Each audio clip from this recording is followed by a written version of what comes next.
I just realized you heard nothing I said. So, welcome to Champ In. I'm Queen Jaya, Lynn, and let's start the show. Last week was not only a holiday, Martin Luther King's Jr. Day, but it's a day to serve. I'm just curious. I mean, if you're in the watching the live right now, how did you serve last week? There's so many different ways to serve, so that word is very vague, but there's also the way I think of serve is being able to help somebody else, or even taking it a step further, being able to help somebody else feel good about themselves.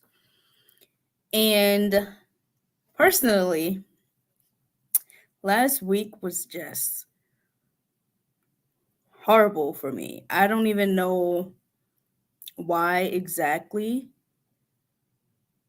I will say so far, this Monday, I'm in a better place than I was Wednesday or even yesterday. So every day is a new stepping stone. So I am very excited to see what today, but also this week has to bring. And I just want to start off by saying thank you to everybody that gave motivational statements or that even reminded me that I am loved and that I have love, even though I'm not upstairs anymore or 45 minutes away. I'm so much further. And although this distance was my decision, well, God's decision, but I was the one that accepted his plan. I know that there is still opportunities out there that I'm not alone, which is very helpful. So I thank you to everyone that was a part of reminding me that because oof, when you are down and feeling alone, I know there's so much. Thank you. I can't even see who it came from, but thank you. There's so much pressure and weight of the world that's just happening right now where it's when you feel alone, you feel alone. And we're not alone. So that's what the first part of today's show is about, reminding us that we're not alone. We go through things. There are so many people that um, reached out that sent me motivations. And because of the state that I was in, I couldn't respond to them. I didn't know how to positively respond to the messages until I started feeling a lot better. And I responded, I said, thank you. This helped so much. It meant a lot. And the ones that I did actually, the ones that I was able to reach out to or respond to their messages, it just made it even more clear that whatever was going on, because I honestly still don't know what the whole purpose of all of that was. Well, I know the purpose of it is, but I don't know where it originated from. Ultimately, it was just very helpful. So it reminded me that even when we feel like we're in those places, those dark places, there's always somebody out there. And it's hard to see that when your mind's clouded with the darkness, but there's always somebody. I One of the people that I actually was able to reach out back to was my uncle. We I don't want to say that we're not close, but because it's a family member that I don't see every day, it was one of those situations where it was like, yes, I know that you're here, but up until that day, that we had the conversation, he wasn't one of the people that I would have automatically reached out to. But now I know I can reach out to him, and it feels so good because hearing, because we kind of shared some of our horror stories, hearing his, it reminded me, you will get through this. And honestly, I'm still getting through it, but I just feel a lot better this week or today. And I know in the next couple of weeks, I'll feel even better. Might have some down days, but I know that I'm not alone. So, again, this is me saying that you're not alone. Definitely not being a hypocrite. I'm using my support system. I'm still building up my support system while I am in this new place, but there is always somebody. Even if you aren't the one. So, what brought people to send me motivations? I was on the shuttle and I just got finished a meeting, and it was a good meeting. I was on the bus by myself listening to, I don't even know what I was listening to, but I feel like that's what started my it was a Tuesday. So that's what started like the shutdown mode. And I started to not even ask the question in my story, hey, I need motivations and I just need you to pray for me right now. I started to not send it, and I did.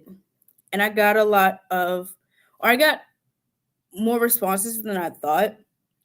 But again, at the moment, I could not respond uh, to really anybody. And I forgot that it also shared to Facebook, and that's where me and my uncle speak. So sometimes it's not always about getting that question, are you okay? It's also about asking for help. I wasn't in the place to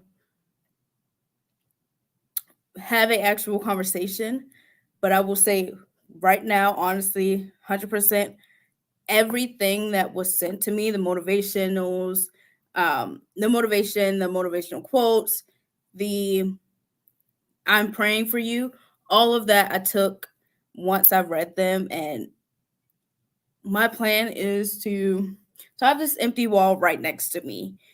I do the shows right here mostly with my, have a lot of motivational quotes that are stickers up right now. This one, be your own kind of beautiful. The one in front of me, can't even read right now because it's peeling off. When you feel like you can't win or something, remember why you started. This blank wall right here that's ready to be a canvas, all of the motivations that I received, that's where they're all going. Looking up some more motivational quotes for myself that I'm going to use for the rest of the semester, they're all going to go right here. Because again, I'm using all of those, and I used all of those to get kind of back into this place. I received some scriptures. I found some scriptures on my own during that time. I needed it. But that doesn't mean that in that moment, any or all of those worked. But it got me out of that darkness, at least for a few minutes or for a few hours. And ultimately, the worst part of all of that was knowing on the inside, I felt horrible. I just wanted to sleep. I really couldn't be around anybody. I honestly wanted to be alone. But when people were in front of me, I was, hi, how are we doing? How can I help you? That was the worst part because I couldn't be honest and say, hey, I need this time. One, because I had to work and I had to be professional. But two, because then I would feel like I am not being able to serve the way I should be. And again, throughout the week, I honestly didn't want to be around anybody. So it was already hard enough not being able to help where I could. But seeing emails and not being able to respond, or seeing messages, not being able to respond, I know that I am supposed to be helping somebody right now, but I can't even help myself. So ultimately, I will say I definitely grew from that experience. And it wasn't the first time, and it definitely wasn't the first time since I've been here. But I'm starting to find that community within my new location and back home, where I'm able to say, okay, I need a minute. I need to get away from this building. I need to get away from this particular city, or I need to get away from myself. Who is available? Who can, you know, but, you know, it's a lot that I have just said in the last 12 minutes. And just remember, and I'm going to bring up, and I appreciate this. I don't know who it's from, but I appreciate this. You are always loved, and it doesn't matter who it comes from, you're loved. But the most important thing is that we love ourselves. It's so hard to love somebody else or to be there for somebody else when we don't love ourselves. But knowing that we are loved is so helpful in the process of loving ourselves. So I'm saying right here, whoever is watching this, whether it's live, whether it's a replay, whether you just find this video months or years later, you are loved. You are beautiful. And be your own kind of beautiful. We were put into this world for multiple reasons. And you're still here for multiple reasons. God is not done with you, so don't be done with him. We are here for a plan. We're here for a reason. But ultimately, if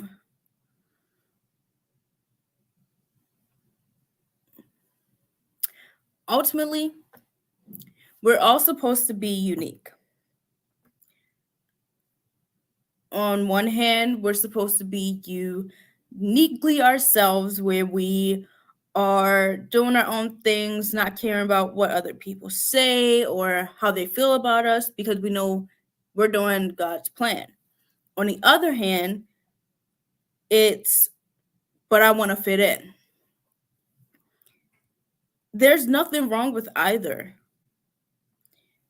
As long as you know that you don't have to change yourself to fit in, or to go to that other side where you have to reinventing yourself and changing yourself are two different things. Changing yourself is when you are changing because you're not everybody's favorite, or you want to be put on a pedestal enough where everybody likes you. Reinventing yourself is when you're finding who you are, figuring it out, because that's what we're supposed to do, and being who you are truly meant to be, not what everybody wants you to be. I have reinvented myself quite a few times, not on the physical aspect, but on the personality aspect and on the inside. there has been multiple situations. I used to, and sometimes I'm still like this, but I used to hold everything in. At, I think it was 18, there's like this running joke in my house that I turned mean, but it wasn't me being mean. When I turned 18, I said, yes, I'm going to finally speak my mind and say how I feel. Everybody didn't like that. So I went back to going in the shell. And then I was told, you're too quiet. You need to speak up more. You need to do this and that. And do you even want this? And it made me feel like I had to say things, but I had to say things the way everybody wanted me to. I'm a quiet person for multiple reasons. Not because I am shy, but because I'm an observer. I used to think that like people watching was weird, but that's what I do. When I'm in conversations, a lot of times you won't hear me, not because I don't have anything to say, but because I'm trying to fill out the environment. I'm trying to understand where the conversation is going. And a lot of times, I just feel like what I have to say isn't as important, which is fine. That is something I'm working on, knowing that what I have to say is important. But for me, it's more important to hear what other people have to say because I feel like I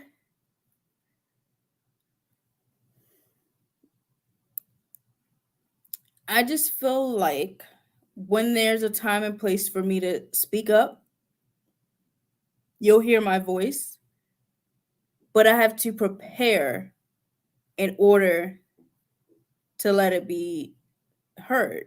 It's not for everybody to hear.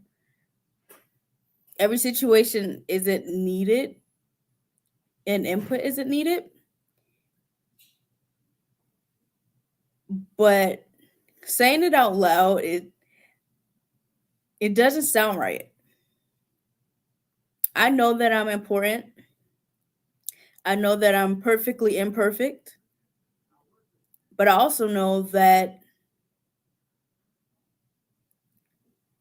sometimes we have to take that back seat to prepare to be in that front seat. So I know this was a interesting change of topic, but I don't want it to seem like when I'm not speaking it's because I don't feel important. It's just that it's not my time to speak. And I know that. And when it is my time, you will hear me loud and proud. Like on the show, these are my times because somebody out there may be going through what I went through last week. In the next few weeks, you could be going through what I went through weeks ago.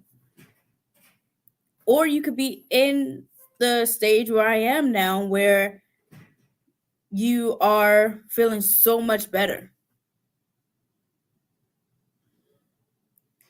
But one, you know that you weren't alone in any of that. You might not have talked to me during my time, but you know that it happened. You know that you're not the only one that gets lonely or have doubts.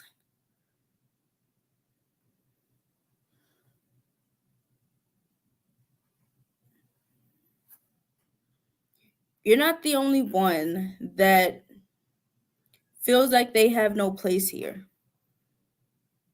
because you do, because your life matters. It's it's been a journey. Life is a journey.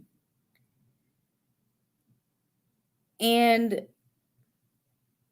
sometimes we fall short when we feel like we should be way up here, well, higher than here, but like, up here, and we don't pass the test that was given to us and we're here. There is nothing wrong with being here. You wanted to be here, but you're here. Even if you're down here, because your journey didn't lead you to go up here, it led you to be here, but maybe here is where you're supposed to be. And this is not me trying to be a motivational speaker or anything like that. It's just, I've gone through things. Sometimes I felt like no one understood, that I was alone, not physically, but in that situation. And then I've learned other things where I know that I wasn't alone. So recently, I've been given a lot of opportunities. Heck, right before the show, I was given an opportunity. And the interesting part, and this is how you know God is always, He's everywhere and He has a plan. And just because it's not our plan doesn't mean it's not a plan. It's His plan. Because our plans mean nothing. Because one, He already knows what's going to happen. So if you fail, you are meant to fail. Why? You won't know yet because it's a part of your journey. So I'll start with this story first. um, and I tell this story a lot, so you may have heard it. But when I was in middle school, I was at NAF, National Academy Foundation, prep, and it was time to apply for high schools. I was so excited. I was like, either valedictorian, salutatorian, I don't remember. And everybody, all the teachers, because I used to be like, I wasn't a teacher's pet. I just got along with older people or people older than me more than I did people my age. But all the teachers that I knew or knew me knew that I was destined for a great. So me just trying to breeze through life, settle, I was just going to go to the high school that was connected to my middle school. So I was just going to go to NAF High and stay with everybody that I've been with since I started middle school, or really since I moved to that community, because a lot of us went to elementary school together. And they were like, yeah, I mean, you do what you want to do, apply, but that might not be for you. I said, okay. So ultimately, my goal was to go to Baltimore School for the Arts for acting, and I applied. I auditioned. And they also told me to apply to City. Didn't know what the heck a City was when I was in middle school because it wasn't, I mean, before I didn't have to worry about high school. I was in middle school. So I went to City Open House, kind of learned a little bit about the school. I said, okay. And they also told me to put Poly down on my list. I went to City, so Poly is like not even a thought. Like I shouldn't even be saying that name. But anyway, this is 8th grade me talking. So I don't even remember the order of my list. I think I put BSA first, City, Polynav, or something like that. So, and like I said, Poly wasn't even on my, like, go check out the school because it was far. Not far, but like not in my, oh, you can just take a bus or walk to school type of thing. It would have been a lot of buses, but ultimately I wanted to go to BSA. So that's where my focus was. So I did the audition. I had a shadow day, and the person I was shadowing, I think they had a test or something. So they had me in a corner at a table or something, reading a book. That class was so long, or maybe I just felt like it was long. So while I was reading my book, I started to doze off. I may or may not have been snoring. I don't even know. But then I remember us leaving, and we went to some more academic classes. But this was after we went to the core classes. So anyway, more of the story. After the shadow day, I did the audition. I was very pumped. I looked very cute that day, had my hair all flat ironed, had like this pearl necklace or something. And after the audition, I was excited. I said, "Oh, I almost cried during the monologue." And I remember my mom was like, "Oh, you should have cried. It would have been, been more powerful, show that you can do different techniques." And the monologue was from For Colored Girls. I haven't practiced, so I'm not even going to attempt to say it. But yes, when I was practicing it, it was a journey in itself. But since I went to City, I did not go to BSA. They sent out the rejection letter. Well, they sent out the letters. Mine was a rejection letter. And it just so happened to be dated for my birthday. I don't remember if I got it before or after my birthday, but it just so happened to be scheduled for February 10th. And I just thought that was super interesting. So I kept that letter for the longest to show. Well, I was upset at first because it was my top choice. And then I realized it wasn't meant for me. And I knew it wasn't meant for me when I started City. One reason is because every day I started City, I would stop at the stair, or every day I was at City, not every day I started. I would stop at the like, it's not brick, but the staircase outside of the school before you even get on the school grounds where the parking lot is. And I would have my book bag, and I'm like, wow, I'm really here. This is where I go. This is where I belong. And I would do it every day for 4 years. And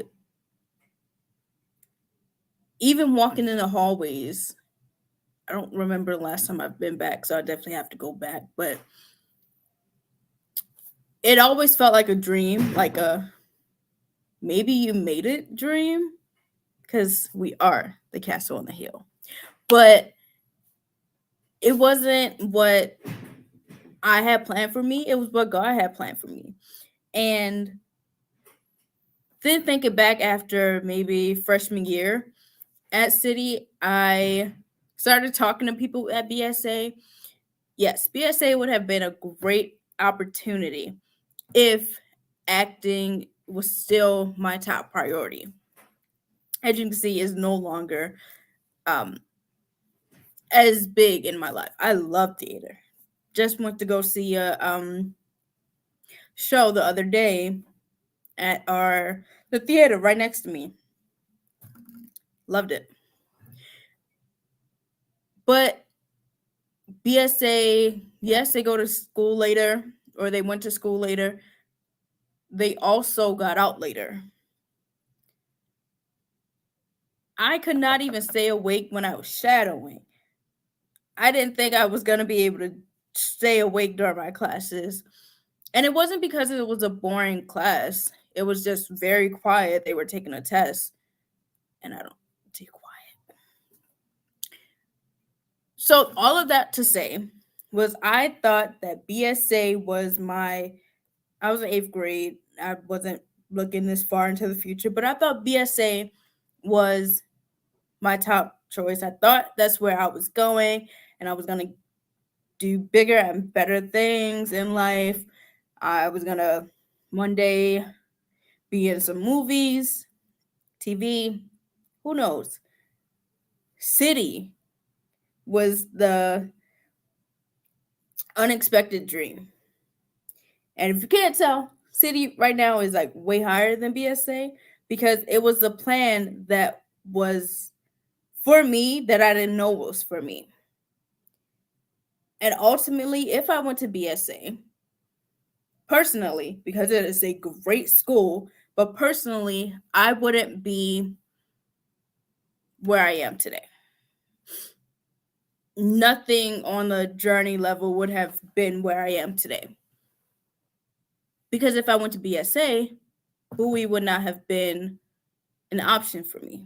I would have never met them at the when it came to the school for one of our recruitment sessions. I would have never thought about a Johnson and Wales because I don't even know how I found Johnson and Wales in research. But I definitely didn't want to be in I wasn't ready to move at the time. I wasn't ready to live in Florida with the alligators and lizards and iguanas and heat. But if I would have done that, I wouldn't be in grad school right now, or I wouldn't be here for grad school. So, all of that to say is sometimes what we plan does not happen for a reason. And you don't know the reason until after you see what his plan was. You'll see, oh, so much better for my life. Because then I would have had to deal with that. And he knew I wasn't made for that, or I wasn't prepared to do that. Part of the issues with last week, all of the many issues from last week, I was dropped from all of my classes. Mainly because I did not get a shot. Ended up getting a shot. We're now back in all of my classes. And at the time, I was just like super angry, didn't know what to do, what to think about, emotional, couldn't even reach out to figure out what was actually happening because I was so emotional and heated. So I didn't want to come off in a bad way or negative way. So I left it for the next day, talked to my cousin who was actually really helpful, and I was surprised about that. But he was actually really helpful. And I didn't realize until he said something that maybe it was God showing me what life would be like if I did take a break. It was a few hours of a break, but I was so stressed out thinking that if I did decide to leave, then I wouldn't come back, or would I go back to school, or would I even want to take a break from whatever my reality was if I took a break. And it reminded me that I can't afford this. Not financially, but like I can't afford to stop because I am so close to being done that I could just keep going. So when he reminded me that you're right. Because I was literally in my office crying, trying to figure out if I needed to leave school or keep going. if it was even meant for me to be in grad school. And I had to think because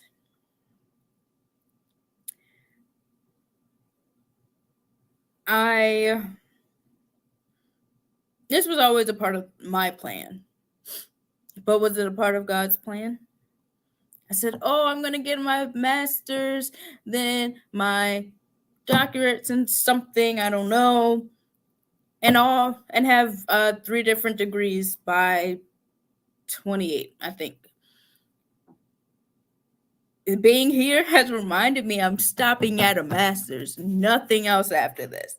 Maybe classes here and there, but I don't think I'm getting that other degree. We'll see. It's not my plan.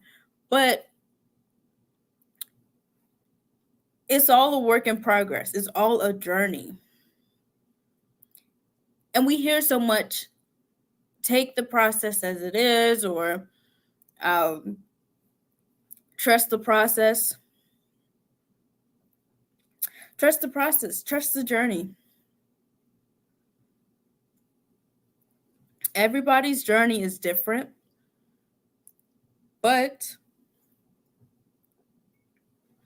when you are in the place where you're just taking in the process, taking in your journey, it's a lot better than stressing about the unknown. I will tell you that. So when you're expecting to be here and you've gotten this many rejection letters, take the process. Take it in. Okay, I didn't get that job. I didn't get into that school. I unmatched with this person. Whatever it is, because none of those were for you. Sorry. None of those jobs were for you. None of those people were for you. None of it was for you. But if you stop instead of trusting,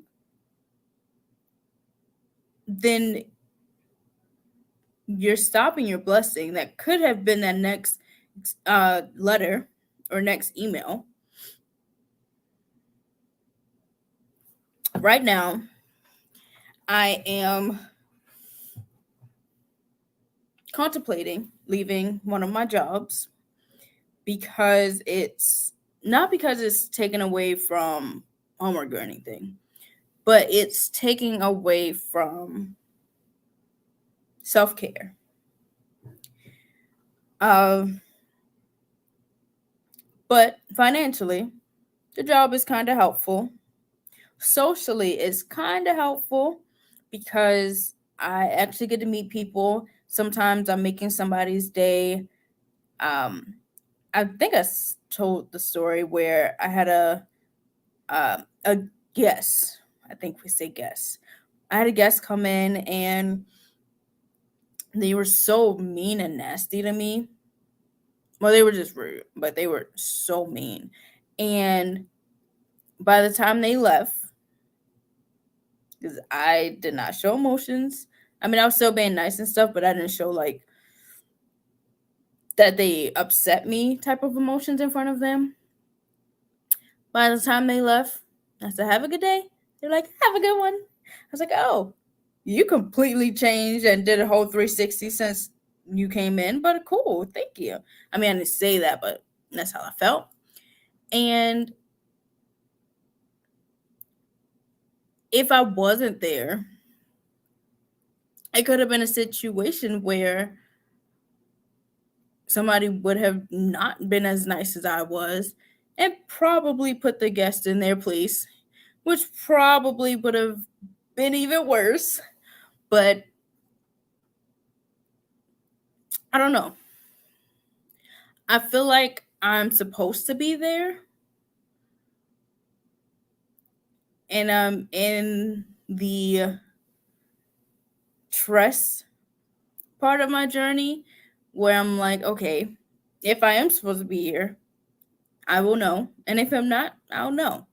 So before the show started, I got an email from one of my old jobs asking me to come back. And I was just talking to Jasmine about that particular job and how I went there for a reason, but I didn't complete my purpose of going to that job. It would give me more time to be social and other stuff, but or more time to have a social life and do the self-care that I most I don't want to say desperately, but yeah, most desperately need. And there may be some other benefits of it. But I don't want to go back to the same person I was when I was at that job. But I'll even say this, me doing these shows every week has already been a stepping stone that I can do better at that job if I am disciplined and if I let myself. So I don't know. There's a lot to think about, to pray about, to write about. And there's a lot to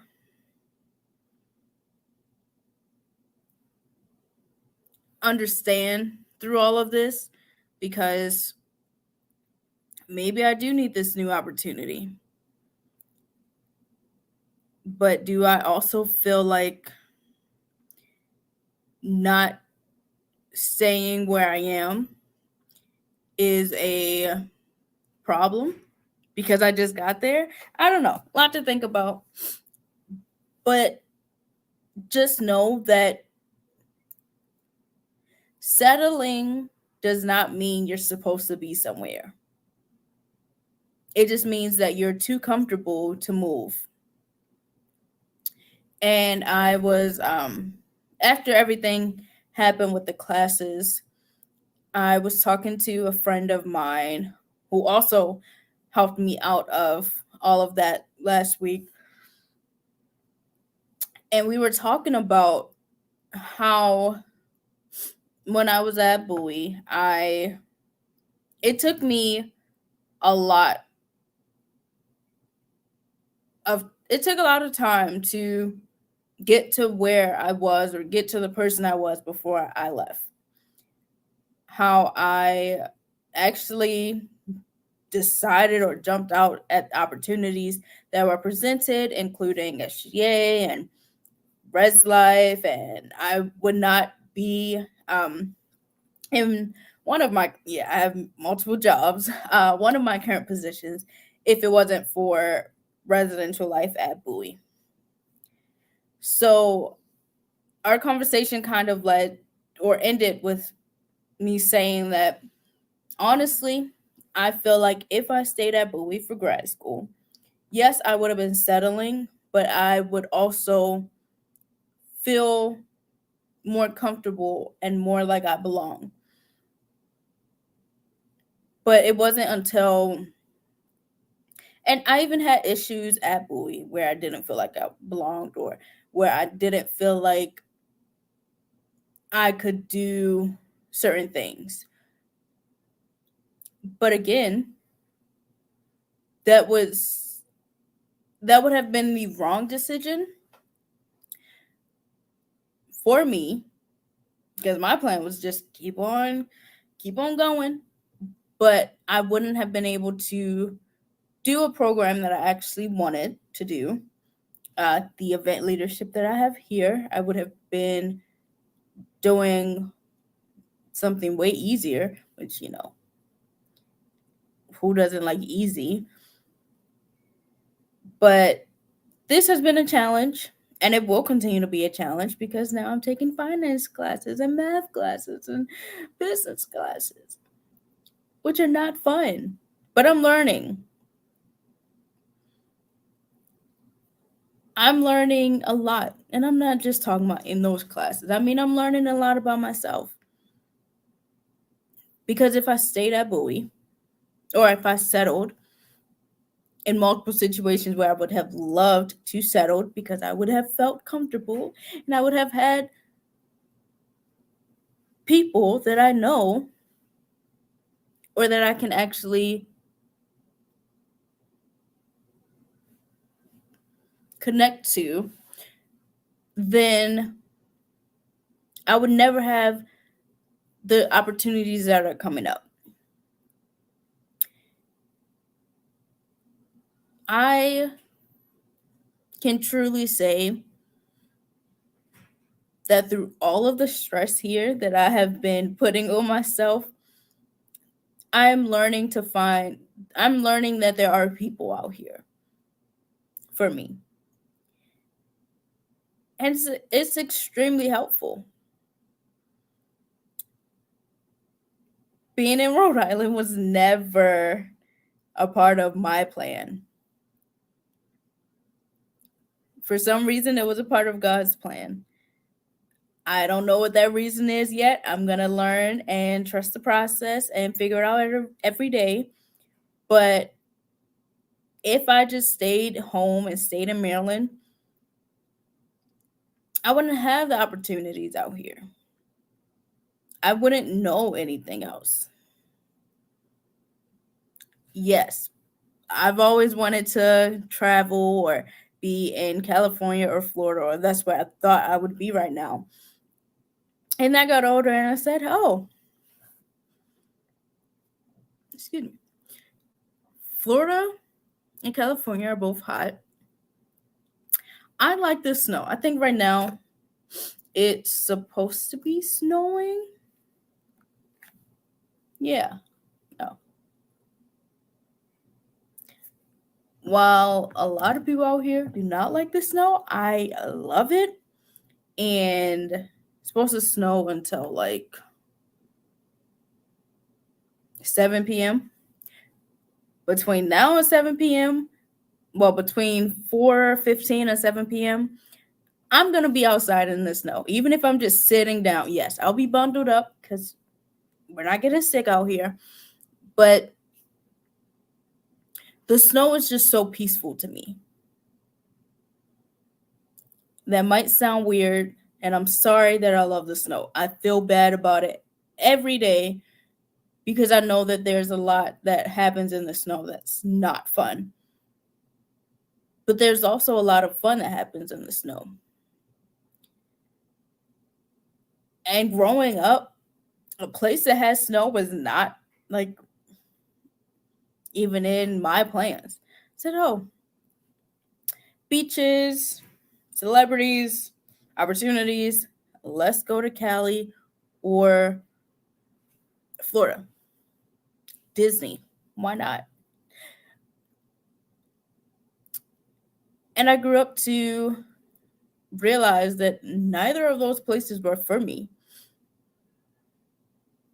I don't like being hot. My hair does not like the humidity. Will I visit? Absolutely. I have family everywhere. But live for more than 2 weeks? Maybe not. Probably not.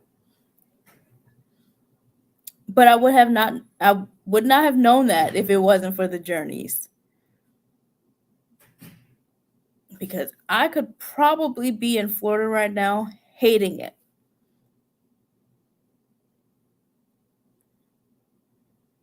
Maybe. Or I could be loving it. Who knows? But a part of trusting the journey and trusting the process is about looking to the future or looking forward, not looking backwards. Not dwelling on the what ifs. Because if we're thinking about what ifs, we should be thinking about what if I go do this right now? And go, okay, because I have to rephrase what I'm going to say.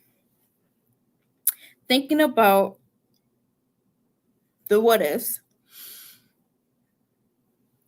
shouldn't be about what if in the past. It should be about the future and taking risks. And I have to rephrase that because, and I'm getting emotional again, but it's fine. Because a lot of times or a lot of the things that we think about and we know we shouldn't be thinking about, that's not a what if moment. Because fear controls a lot. And sometimes we don't understand that in the moment, which is fine. We're not supposed to understand it in the moment.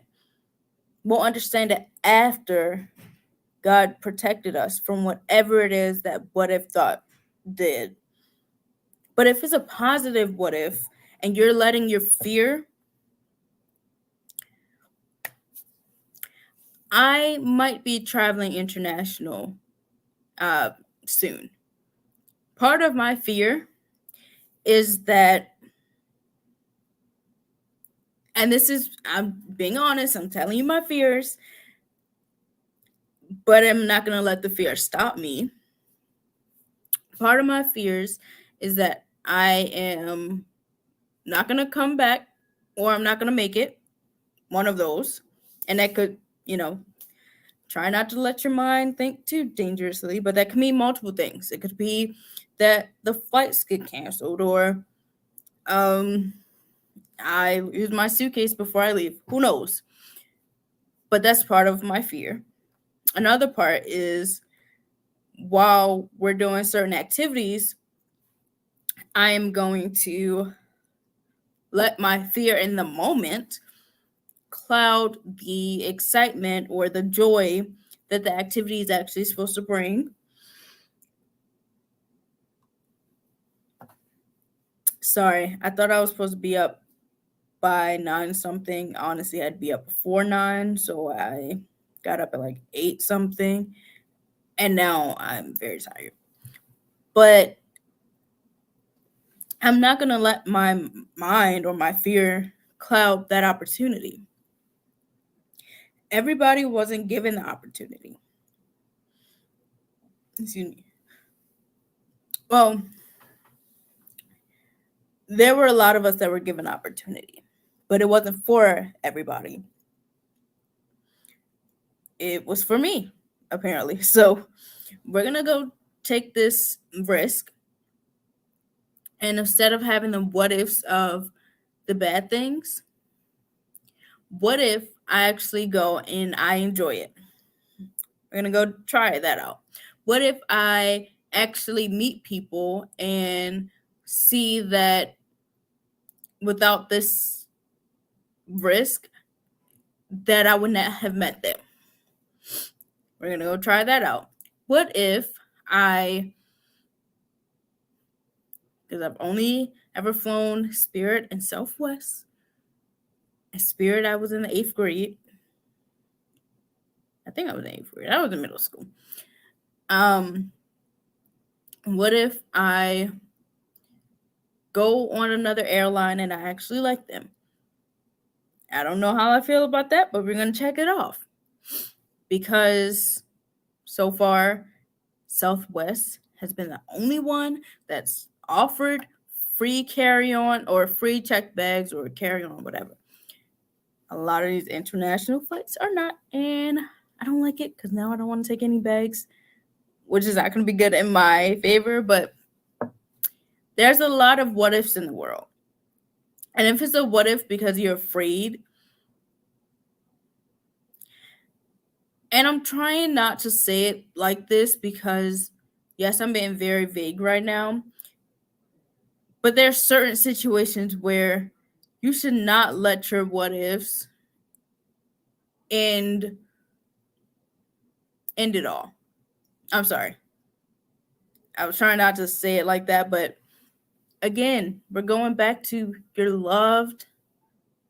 People are actually there and waiting to help you or not even help you, because when you're angry, you don't want to be helped.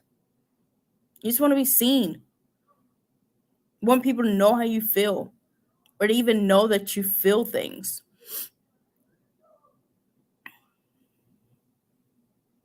We know.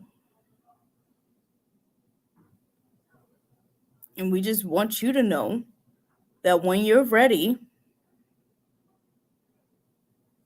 people are here with open arms. That positivity,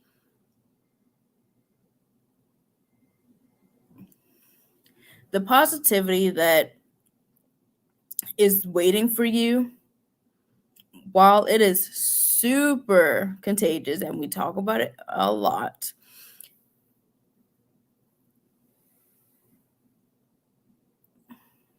sometimes it's annoying. But that doesn't mean to stop, because it's annoying to those with the darkness that is clouding everything.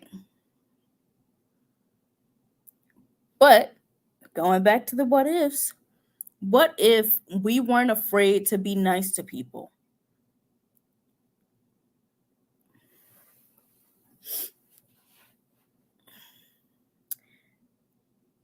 I am going to end there because if we continue, it's going to be way more than 3 minutes. So we're just going to end here. And I'm going to say again and remind everyone, whether you're listening, watching, hearing this later, or hearing it from somebody else, you are amazing. You are loved.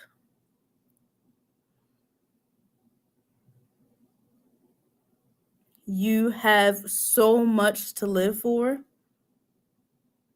And whether you found it or not, you have a purpose here. And just because people are being mean and they're being bullies, or they don't understand what you're going through in your times of need, that does not mean that what you have to say is not important. That does not mean that how you feel is not important. We look at social media, and this is going to be the last thing I say. We look at social media, or we look at others as perfection. Nothing and nobody is going to be perfect in anyone's eyes. Even people that have it all don't feel like they're perfect. And I'm saying we as in general, but I definitely try not to do this. We put these people on pedestals.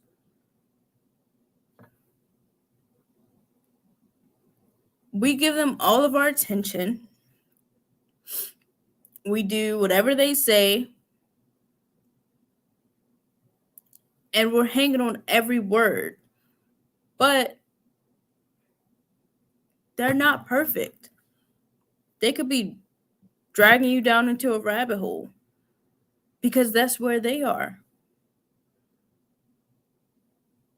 Or behind the screens, they are having the worst time of their lives. But in the screen,